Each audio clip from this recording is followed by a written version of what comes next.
तर आता पाहूयात मुंबई पुण्यातील टॉप 9 बातम्या।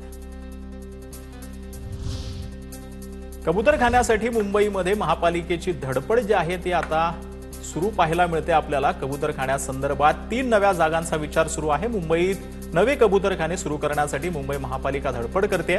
जागा उपलब्ध असल्याचा काही बोर्डाकडून अहवाल जो आहे तो सादर करण्यात आला।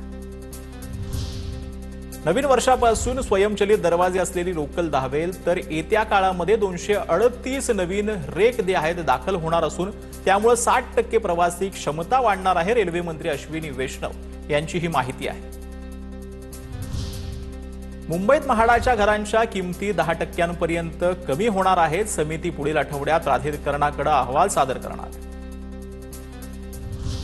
नेरळ खोपोली लोकल 3 दिवस रद्द आहे। कर्जत यार्डाच्या पुनर्बांधणीच्या कामासाठी सलग 3 दिवस विशेष वाहतूक ब्लॉक घेण्यात आलाय। 22, 23 आणि 24 सप्टेंबर रोजी लोकल रद्द करण्यात आले। 11वी प्रवेशासाठी 22 ते 25 सप्टेंबर दरम्यान अंतिम विशेष फेरीचं आयोजन करण्यात आलंय। अद्याप प्रवेश निश्चित नसलेल्यांसाठी प्रवेश घेण्यासाठी माध्यमिक आणि उच्च माध्यमिक शिक्षण विभागाचा हा निर्णय पाहायला मिळतो।